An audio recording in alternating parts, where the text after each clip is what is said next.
7 years is an eternity to practice conversation with a tree that never talks back. 2,555 days, give or take, since Elias slammed into Terra 9 like a cosmic seed, ejected from a dying transport ship into a world of green silence. He had started counting the days by carving marks into a trunk, but stopped around day 400 when he realized he was essentially vandalizing his only friend. That friend was Gerald, a massive, moss-draped giant of a tree. Elias, a former logistics coordinator whose life once revolved on the axis of spreadsheets and efficiency, now spent his mornings debating the existence of butter with a vegetable. "You don't remember butter, Gerald," he'd say, checking his salvaged solar collectors. "Because you're a tree." It is a testament to the resilience of the human mind that it can construct an entire social life out of bark and desperation.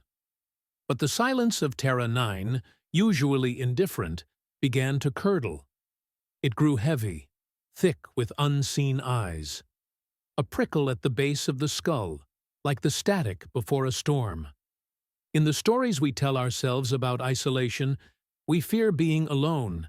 Yet the only thing more terrifying than total solitude is the sudden realization that it was all a lie. "If you're going to haunt me," Elias told the gathering shadows, his voice cracking, "at least make yourself useful." And the shadows obliged. Morning brought impossible order to his chaos.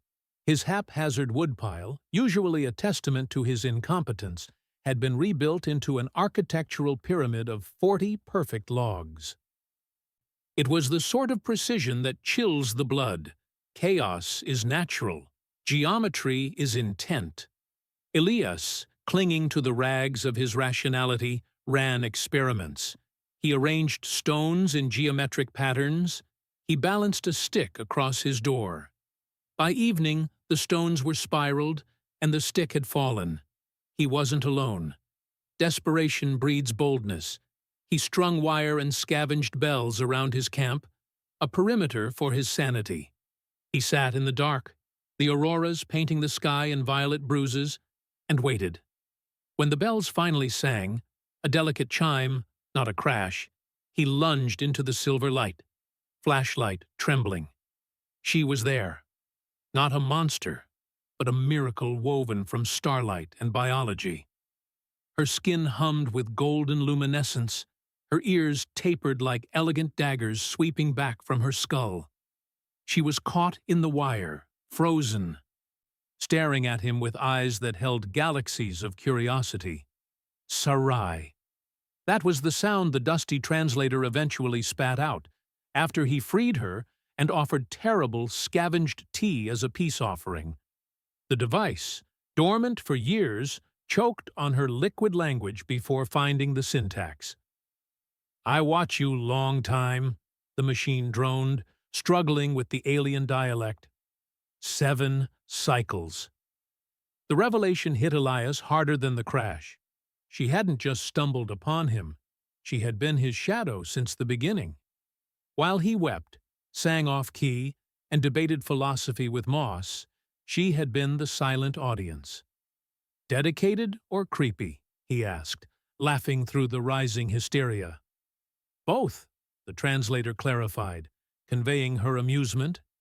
She was of the rooted ones, guardians of a forest that was not merely a collection of flora, but a singular, planet-wide consciousness. Over the next few days, as the shock settled into wonder, she revealed that the humming bark wasn't weather prediction. It was a conversation. The trees talked. Gerald had been listening to every word of Elias's 7-year existential crisis. "Trees think slow," Sarai explained, her fingers tracing the bioluminescent veins of a trunk. "Gerald probably still processing first thing you said 7 years ago." "I said I was going to die here," Elias whispered, the memory suddenly sharp. "Then he is glad you were wrong." The transition from hermit to guest was a stumble through cultural vertigo. Sarai introduced him to the elders, beings of ancient grace who found his clumsiness endearing. Deep Root, an elder with a voice like wind in a canyon, told him that finding his mind again required someone to look for it with him. He taught them about solar panels. They taught him that eating requires a song of gratitude. He learned that the moss lighting up the canopy was a neural network, a distributed brain he had been living inside like a microbe. Slowly, the crater of his crash site was swallowed by vines, just as the hole in his chest was filled by presence. One evening, under the shifting auroras, Sarai confessed the truth of her vigil. It wasn't just duty. It was the loneliness in his voice that had tethered her to him. She handed him a carving, a wooden effigy of himself, crafted with tender precision. "You never alone," she said, bypassing the translator, her voice soft in the twilight. "Now you know." He realized then that he had stopped scanning the sky for rescue ships. Why look up when the ground beneath you holds you so tight? He turned to the tree line, to his silent friend. "Thanks for listening, Gerald," he murmured. "I know you're still processing, but it worked out okay." The tree hummed a deep, resonant note of contentment. Elias looked at Sarai, her skin glowing in the dusk, and understood that the universe hadn't exiled him.